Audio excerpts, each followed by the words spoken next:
El día que nadie esperaba nada de mí, entendí que la libertad sin dirección puede parecerse demasiado a desaparecer. Tengo 78 años y pensé que mi miedo al jubilarme era el dinero. Me equivoqué. Lo que me dejó tocado fue otra cosa. Levantarme un martes, ir a la cocina, ver el café ya frío, mirar el reloj a media mañana y notar que ese día no hacía falta para nadie. Ni una llamada, ni una tarea, ni un te necesito para esto. Durante más de 40 años fui el que resolvía. Siempre ocupado, siempre útil, siempre con un sitio claro. Y de pronto, fuera del trabajo, me quedé sin respuesta cuando alguien me preguntaba: ¿y tú a qué te dedicas ahora? Me daba vergüenza esa pausa. Si al jubilarte sentiste que no te faltaba tiempo, pero sí lugar, no estás exagerando. Eso es real y duele más de lo que mucha gente admite. Yo tardé en entenderlo. Creía que descansando se arreglaba solo. No se arregló. Y ahí empezó mi herida de verdad. Te cuento cómo se me abrió esa herida de verdad. Era jueves, 2 de la tarde, otoño ya metido, y yo estaba en el supermercado del barrio con una cesta medio vacía. Pan, yogur, café. La cajera me mira y me dice: ¿bolsa? Y en ese segundo me cae encima una cosa ridícula y brutal a la vez. Esa era la primera conversación de todo mi día. Primera, a las 2 de la tarde. Vuelvo a casa, dejo la compra en la encimera y la casa suena, hueca, ni mala ni buena, hueca. Y lo peor no era el silencio, lo peor era que por dentro yo seguía actuando como si llevara el despacho en la cabeza. Quería ayudar en casa, pero ayudaba corrigiendo, que si esto se hace así, que si mejor de esta otra manera. Una tarde discutimos por una tontería de verdad, y me encerré en el baño a lavarme la cara. Ahí, mirándome al espejo, entendí algo que me dio vergüenza admitir. No estaba buscando colaborar, estaba buscando volver a sentir autoridad, como si aún necesitara demostrar que yo era el útil. Durante meses me repetí: ya se me pasará, estoy cansado, necesito descansar. Y sí, al principio descansar se siente bien, pero luego te anestesia. Leí una revisión sobre jubilación que hablaba de eso, de una especie de luna de miel al principio y después un ajuste que te desmonta por dentro si no te preparas. Cuando lo leí me quedé quieto. Pensé: entonces no me estoy volviendo raro. Me está pasando algo bastante común, solo que casi nadie lo dice en voz alta. Si tú has sentido eso de no hago casi nada y aún así acabo agotado, no es pereza, es desgaste, es quedarte sin dirección. Y cuando no le pones nombre, te lo tragas a solas. Yo lo hice mucho tiempo. Y ahí fue cuando entendí que esto no se arreglaba llenando horas, sino reconstruyendo para qué me levanto cada mañana. Y en ese punto dejé de buscar frases bonitas porque no me servían. Lo que me servía era entender, paso a paso, qué se me había caído por dentro. Me llevó meses verlo y todavía hay días en que tropiezo, pero ya no voy a ciegas. No te voy a vender una reinvención milagrosa, ni una agenda llena para distraerte. Lo que sí puedo compartirte es el mapa que a mí me sacó de la inercia. Cómo pasé de sentir que me habían quitado la única pata de la mesa a empezar a poner 3 apoyos nuevos, simples y reales, para que la vida dejara de tambalearse. Porque el problema no era tener horas libres, el problema era no saber para qué levantarme. Y cuando entendí eso, todo empezó a moverse de otra manera. Y el giro no llegó en un día brillante, llegó en una mañana torpe. Era martes 11:20, yo en la cocina otra vez, con el café rehecho por segunda vez, mirando una libreta en blanco como si fuera a dictarme algo. Me suena el móvil. Era un vecino mayor del edificio de al lado. Me pregunta si puedo mirar una bisagra que no cerraba bien. Bajo con un destornillador, tardo 15 minutos y cuando termino me dice: me has arreglado la puerta y la mañana. Sonríe, me aprieta el hombro y yo subo a casa con una sensación rara, pequeña pero viva. No fue euforia, no fue ya está, me curé. De hecho, esa tarde volví a sentir el mismo silencio de siempre. Pero ya no pude ignorar la verdad. Yo llevaba meses esperando ganas para moverme y lo que me devolvió un poco de aire fue moverme antes de tener ganas. Ahí entendí mi mesa. Durante años, toda mi vida apoyada en una sola pata, el trabajo. Cuando esa pata desaparece, no te caes por débil, te caes por pura física.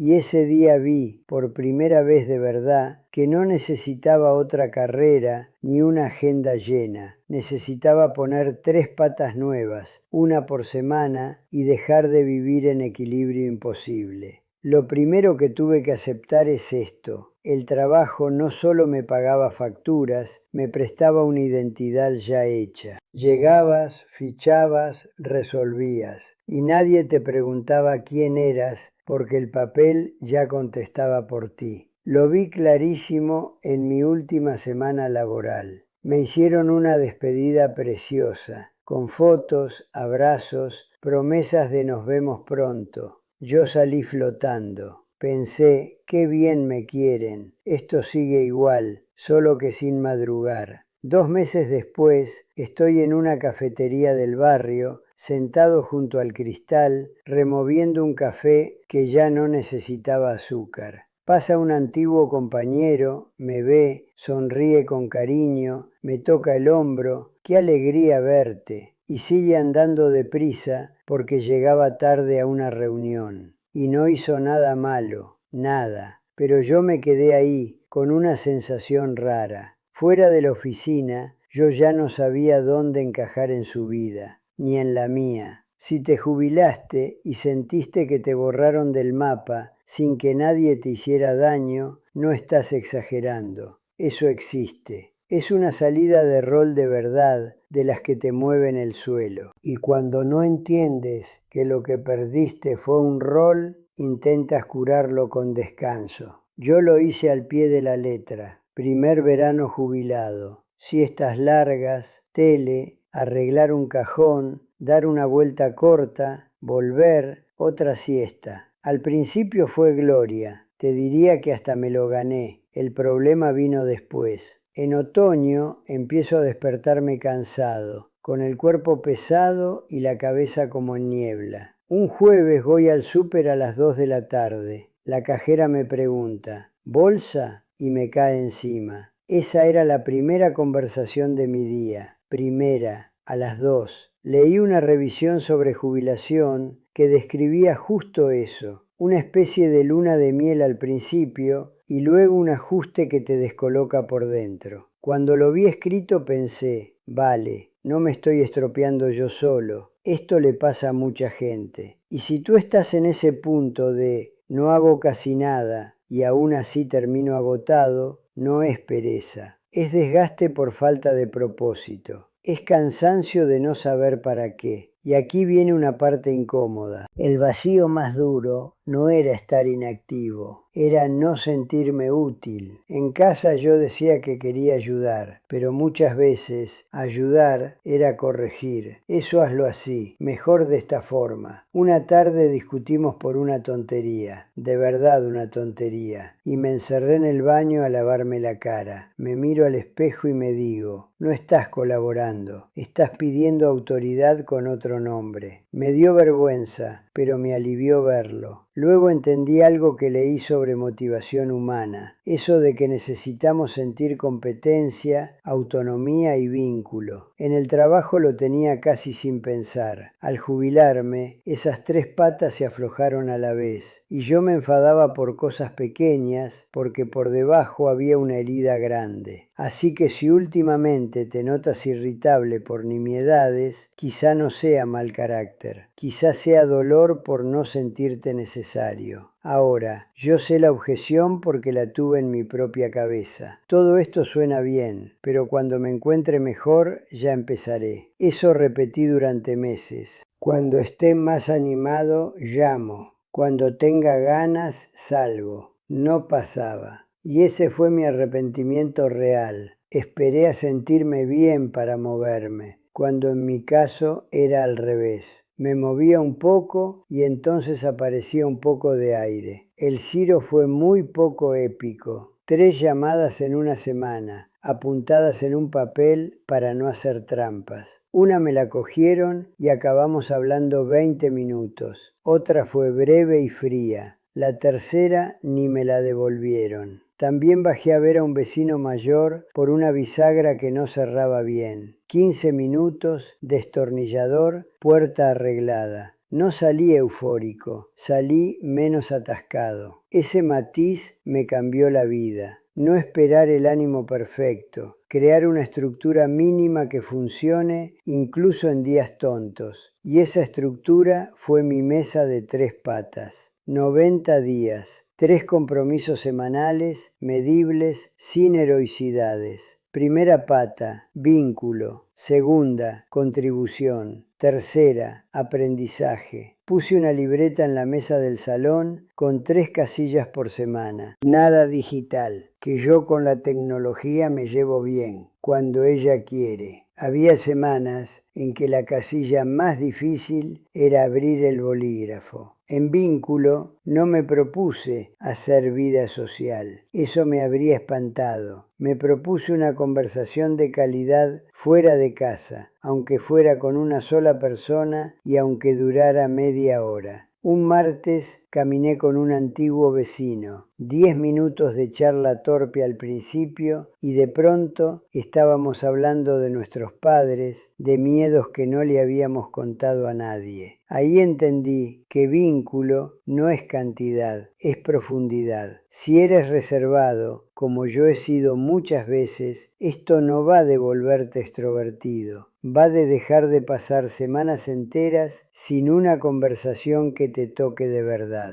En contribución me puse una regla sencilla: hacer algo útil para alguien sin cobrar y sin convertirlo en trabajo encubierto. Ayudé en una asociación local con tareas básicas, de esas que nadie presume: mover cajas, ordenar material, revisar una lista, nada glamuroso. Pero llegaba a casa con esa sensación antigua de hoy hice falta para algo, solo que sin tarjeta, sin cargo y sin el traje de antes. Y no todas las experiencias fueron bonitas. Hubo una persona a la que intenté reconectar, le escribí 2 veces y no respondió. Ahí volvió el pinchazo del rechazo. Me afectó más de lo que quiero admitir, pero esta vez no me hundí una semana. Lo anoté, respiré y busqué otra puerta en vez de quedarme mirando la que no se abrió. En aprendizaje elegí una hora estructurada a la semana. No a ver videos sueltos. No, ya leeré cuando me apetezca. Una hora concreta, mismo día, misma silla, lectura guiada con notas. Al principio me costó concentrarme una barbaridad. 5 páginas y la cabeza se me iba a la lista de la compra. Pero tras varias semanas noté algo. Dormía mejor, rumiaba menos y recuperaba una sensación que creía perdida, la de estar creciendo aunque sea despacio. Leí además el marco de envejecimiento activo de la OMS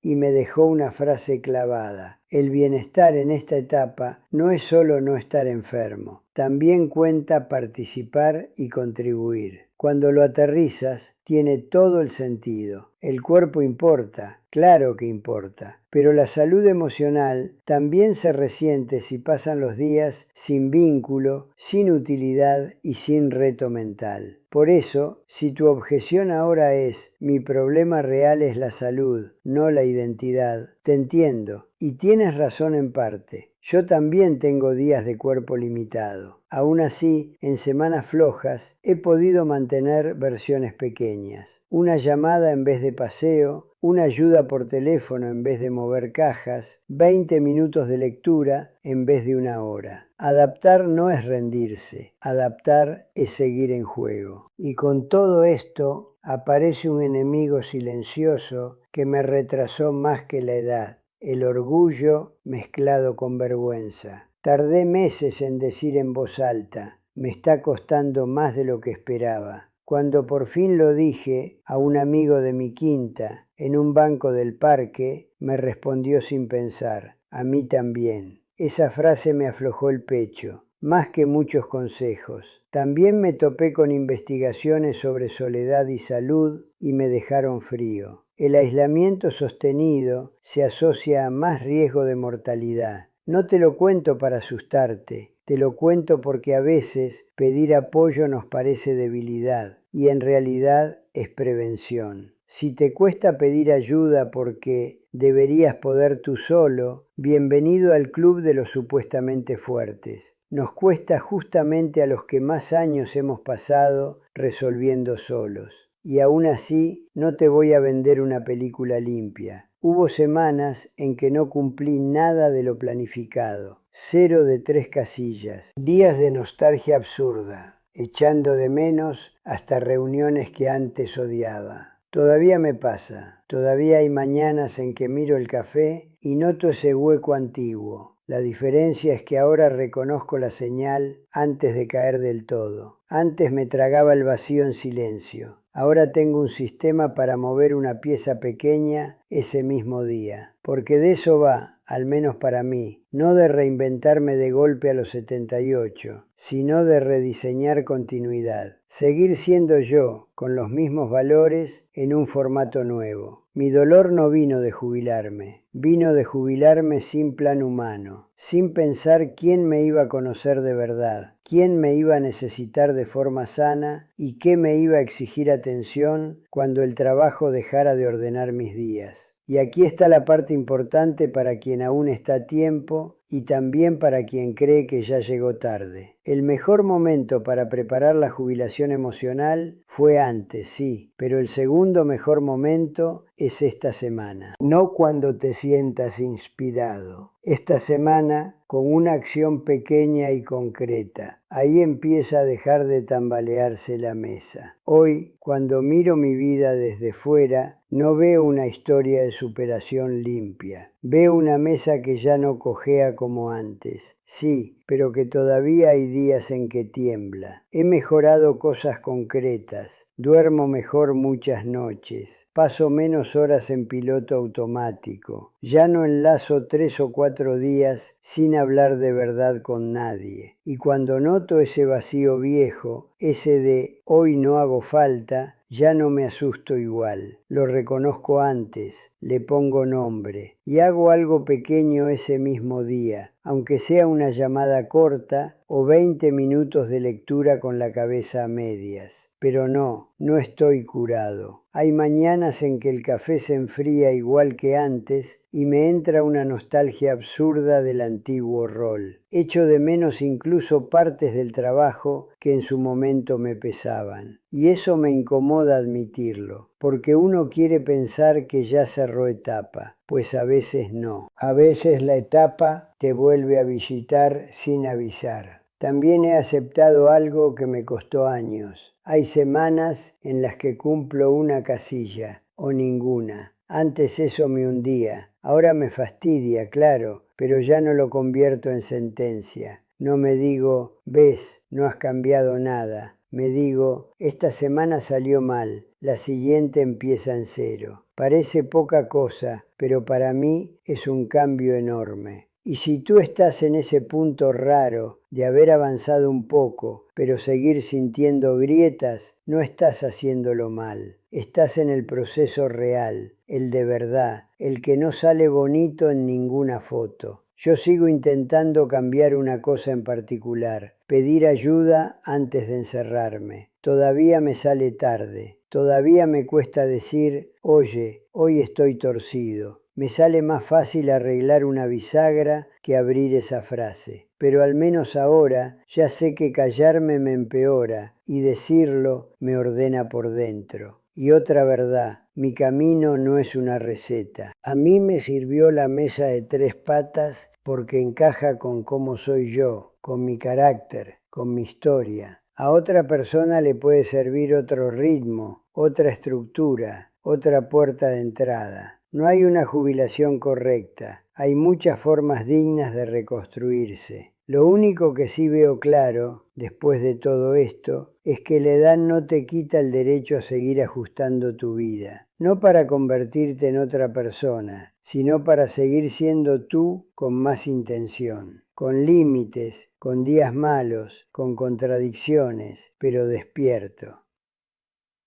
Así que este es mi estado actual. Más estable, sí. Más honesto, también. Perfecto, ni de lejos. Y quizás justo ahí, en esa imperfección compartida, es donde por fin dejamos de sentir que estamos fallando y empezamos, de verdad, a acompañarnos. Vuelvo a esa imagen del principio, la mesa. Durante años creí que si una pata se rompía, la solución era aguantar el equilibrio como fuera, apretando los dientes. Hoy lo veo distinto. La mesa sigue siendo la misma, yo sigo siendo el mismo, pero ahora sé que se sostiene cuando le añades apoyos reales, aunque sean modestos, aunque algunas semanas flojeen. Y eso, para mí, cambia todo. No me arrepiento de haber dejado de trabajar, me arrepiento de haber tardado en construir a quien sería después.